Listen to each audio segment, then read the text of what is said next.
tell us about the tradition of Wajib. Sorry for Wajib. my pronunciation. It's okay. And which I'm from Spain, which is the movie about. So wajib means, it literally means, it's like your social duty. It's things that you are expected to do in your community or socially. And in this case, it's about a father and son who, in Palestine, there's a tradition of when there's a wedding, you hand deliver the wedding invitations. And you have to do it personally. You have to go from door to door and personally invite each guest. And normally it's the men of the family who do this. So in the case of wajib, Shadi, it's his wajib. It's his duty to come back to help his father do this thing. And then there's a lot of other wajib in the film. I mean, it's just all the things that your community expects you to do, and you do it out of politeness, you do it out of tradition, you do it just because you have to. So is that a tradition they still do in Nazareth? Yes, in Nazareth they do, and it's a Palestinian tradition, but not very many people do it anymore. But in Nazareth, it's very much alive, and that was what was interesting to me about why I started to focus the film about this community in Nazareth who's still practicing this tradition, because the Palestinians in Nazareth are very much sort of a community that's dealing with a lot of complexities, a confused identity, and this is like one tradition that they're very much holding on to, and so I was interested in that. In terms of casting, I believe the dad and the son, they are in real life also members of families. So were you looking for something like that when you were casting? No, Saleh Bakri, who plays the son, is somebody that I always work with. He's in all my films, and we have a very strong relationship together.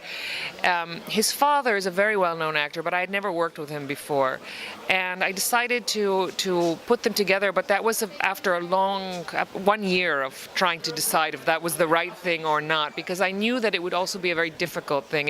It would bring a lot to the film because they are father and son. They've never been in a feature film together with the main roles. But the film is so like some of the situations, in the film, the tensions in the film between them are tensions, of course, in real life that a father and son would have. And I was worried that they wouldn't be able to do it, right? They would be, as actors, even though they're professionals, it's very difficult. It's really a challenge to open yourself up and be so exposed. Like, especially with another family member, it's almost easier to work with somebody who's not your family than working with someone who's in your family.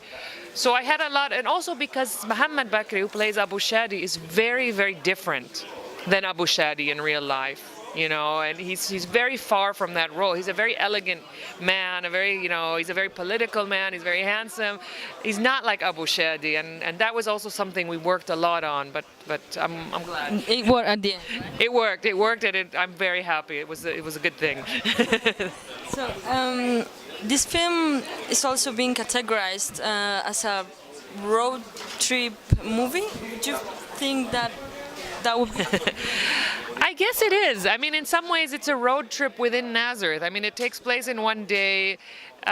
Most of the film, maybe 60% of the film, is in the car. That wasn't the initial idea, I guess.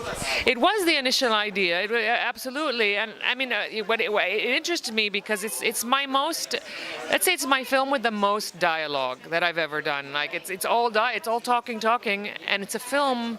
Though the story, if you ask me what the story is, it's about what these two men, grown men, don't say to each other. So it's a film with all this talking, but what's important is what they don't say. So yeah, and I like the concept also to be in a car. For me, there's nowhere to escape when you're two men who don't want to talk about certain things. There's a million ways to escape that. But when you're in a car together, there's not a lot of places to go, and I like that idea of them being stuck in the car. The last thing, you're a poet as well as a director. Would you think of doing a mix of directing and poetry, something like that? I miss poetry. Since I started working more and more in film, I'm doing less and less poetry. But I think there's a link for sure, because I think poetry and cinema are very close. And somehow poetry is about it's about capturing a moment. it's capturing something in a minimal way, and I think that's what cinema is also. I believe the same. Yes, both. Well, but that's all. Thank you very much, and it was a pleasure to interview you. Thank you. For coming back. That's all right. Thank you.